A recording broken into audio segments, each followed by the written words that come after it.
जिंदगी मौत ना बन जाए संभालो यारों।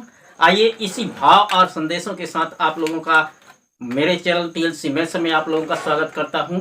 और आज सीखने वाले हैं सर्वसमीका का व्युत्पत्ति, जो फार्मूला होता है उसका उत्पत्ति कैसे होता है, कैसे बनता है, ये हम समझने वाले हैं। उसके साथ साथ दो पदी बीजी व्यंजकों का दो पदी के साथ गुणा और एक पदी बीजी व्यंजकों का दो पदी के साथ गुणा और एक पदी का एक पदी के साथ गुणा कैसे होता है, ये हम सीखने वाले हैं। तो हमारे साथ हमारे ग्रुप में शामिल होने के लिए नीचे में दिए गए लाल बटन को क्लिक कीजिए, सब्सक्राइब बटन को और बेल की घंटी के बटन को भी दबा दीजिए ताकि आप लोगों को वीडियो मिल सके तो सबसे पहले। तो चलिए शुरू करते हैं। सर्वसमीका पहला है a प्लस बी, पहले कोष्टक में, दूसरे कोष्टक में a प्लस बी। हम मान लेते हैं कि ये मदर है और ये फादर है, ये मदर है और ये फादर है। दोनों का हम क्या कर देते हैं, गुणनखंड कर देंगे। गुणनखंड करेंगे, देखिए ये दो पद इसमें भी है और दो पद इसमें भी है, अर्थात दो पदी बीजी व्यंजक का दो पदी बीजी व्यंजक के साथ गुणा कैसे होगा। देखिए दो पदी का पहला पद लेंगे, पहला पद a, तो दूसरे पद के साथ हम क्या कर देंगे, गुणा कर देंगे, a प्लस बी। क्लियर हुआ। अब दूसरा पद का क्या करेंगे, फिर से दूसरे पद के साथ a प्लस बी के साथ क्या कर देंगे, गुणा कर देंगे। अब ये जो है दो पदी का दो पदी था, अब ये एक पदी और दो पदी के साथ गुणा हो जाएगा। ये एक पदी का दो पदी के साथ गुणा हो जाएगा, ए का गुणा ए के साथ और धन है ए का गुणा बी के साथ, पहला हो गया। दूसरा ये देखिए बी का गुणा ए के साथ हो जाएगा और प्लस है बी का गुणा बी के साथ। अब आगे इसको देखते हैं, ए का गुणा है तो घात दो हो जाएगा, धन ए बी, धन ये आगे पीछे है, पीछे वाले को आगे कर देंगे तो कोई दिक्कत नहीं होता, a plus B, A B और b का स्क्वायर। यहाँ पर देखिए दोनों धनात्मक है तो क्या हो जाएगा, जुड़ जाएगा। तो a का वर्ग प्लस 2ab प्लस b का वर्ग, ये हमारा फार्मूला निकलता है सबसे पहला, सर्वसमीका पहला। इन दोनों से हमको क्या मिलता है, a प्लस बी, पहले कोष्टक में दूसरे कोष्टक में a प्लस बी, तो उसका मिलता है हमें a का वर्ग धन 2ab धन b का वर्ग। इसी को हम किस रूप में लिख सकते हैं, a प्लस b का वर्ग। इसको यदि हम क्रॉस मैचिंग करेंगे तो 2 सेकंड में जो है हमारा ये फार्मूला निकल जाएगा, केवल 2 सेकंड में, और जिंदगी भर आप उसको भूलेंगे नहीं।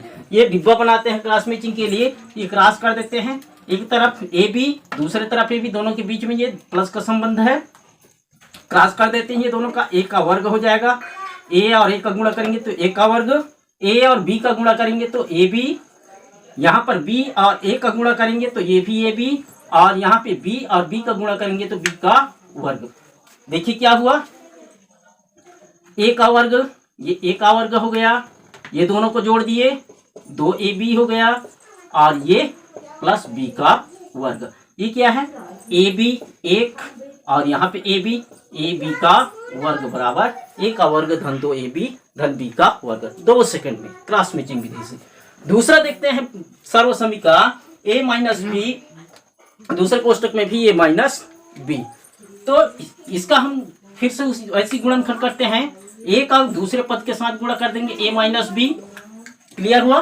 फिर दूसरे पद का माइनस बी का एक माइनस बी के साथ गुणा कर देंगे। अब एक पदी का दो पदी के साथ गुणा हो गया। अब ए का ए से गुणा कर देंगे, ए का ऋण है तो यहाँ पे ऋण लिखेंगे, ए का गुणा किससे हो जाएगा, बी से, और यहाँ पर ए का गुणा बी से या बी का गुणा ए से, और यहाँ पे ऋण और ऋण, यहाँ पे ऋण और ऋण है तो ऋण और ऋण का गुणा क्या हो जाएगा, धन बी का गुणा बी से। अब इसको हम हल करेंगे, ए का वर्ग ऋण ए बी धन बी का वर्ग। क्लियर हुआ। अब इसको हम आगे हल करेंगे तो ए का वर्ग, यहाँ पे दोनों ऋणात्मक है इसलिए क्या हो जाएगा, दोनों जुड़ जाएगा 2ab, यहाँ पे 2 नहीं 2ab धन बी का वर्ग, यहाँ पे 2 लिख दिया था। तो ये जो है इसको हम किस रूप में लिख सकते हैं, जिस तरह से इसको हम a धन बी का वर्ग के रूप में लिख सकते हैं, उसको भी हम a ऋण b का वर्ग के रूप में लिख सकते हैं, क्योंकि दोनों समान हैं, दोनों क्या है, समान है। इसको यदि हम क्रॉस मैचिंग से देखें तो a ऋण b, दूसरे में a ऋण b, a का a से गुणा करेंगे क्या हो जाएगा, a का वर्ग, a का b से गुणा करेंगे तो ऋण ए बी, यहाँ पे ए का बी से गुणा करेंगे तो क्या हो जाएगा ऋण ए बी, और बी का बी से गुणा करेंगे तो क्या हो जाएगा धन बी का वर्ग। क्योंकि यहाँ ऋणात्मक है, यहाँ ऋणात्मक है, ऋण में ऋण का गुणा क्या हो जाएगा धन। इसका आंसर हमें क्या निकलेगा, ए का वर्ग ऋण 2ab धन बी का वर्ग।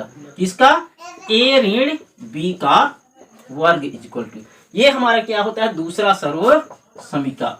दूसरा फार्मूला हमारा क्या होगा, ए माइनस बी का वर्ग बराबर ए का वर्ग ऋण 2ab धन बी का वर्ग। तीसरा देखते हैं सर्व समीका तीसरा, यदि एक कोष्टक में जो है a प्लस बी, दूसरे कोष्टक में a माइनस बी, तो क्या होगा, इसका भी हम हल करके देखते हैं, गुणनफल करते हैं। a का गुणा हो जाएगा किससे, a ऋण b के साथ, धन है धन लिखिए, b का गुणा a ऋण b के साथ, गुणा करेंगे a का a से, ऋण a का b से, धन यहाँ पर b का a से, और धन में ऋण का गुणा क्या हो जाएगा ऋण, यहाँ पे धन यहाँ पे ऋण, धन में ऋण का गुणा ऋण b का गुणा b के साथ, ये हो जाएगा ab ऋण ab, और यहाँ पे धन ab ऋण b का वर्ग। यहाँ पर देखते हैं ये धनात्मक है, यहाँ पे ab जो है दोनों सजाती पद हैं, ab सजाती पद है, या तो जुड़ेगा या फिर घटेगा। दोनों में देखिए एक माइनस है और एक प्लस है, तो दोनों क्या हो जाएगा कट जाएगा, बचेगा क्या, सॉरी ये b नहीं है, a है, a गुणित a, a का वर्ग, a का वर्ग ऋण b का वर्ग। ये हमारा क्या होगा तीसरा सर्व समीका। एक कोष्टक में a धन b, दूसरे कोष्टक में a ऋण b is equal to a का वर्ग ऋण b का वर्ग। इसको भी हम क्रॉस मैचिंग से देख लेते हैं, ये एक तरफ a ऋण b, दूसरे तरफ एक धन b, यहाँ पे क्या होगा a धन b, एक तरफ a ऋण b और दूसरे तरफ a धन b, क्रॉस मैचिंग कर देते हैं, क्रॉस कर देते हैं। a का वर्ग यहाँ पे धन है तो a b, दोनों धनात्मक है इसलिए b, यहाँ ऋणात्मक है, धन में ऋण का गुणा ऋण a b, और यहाँ पर देखिए धन और ऋण, धन में ऋण का गुणा क्या हो जाएगा ऋण, तो b का वर्ग। ये धनात्मक है ab, ये भी धनात्मक है और ये ऋणात्मक है, तो दोनों क्या हो जाएगा माइनस हो जाएगा, बचेगा क्या हमारा a का वर्ग ऋण b का वर्ग। क्या माने होता है a का वर्ग ऋण b का वर्ग, a प्लस b, दूसरे कोष्टक में a minus b is equal to a का वर्ग ऋण b का वर्ग।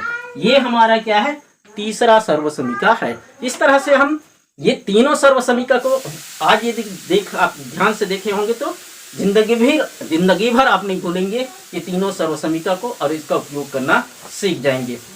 तो देखने के लिए, मेरे साथ जुड़े रहने के लिए धन्यवाद। Thanks for watching, good bye.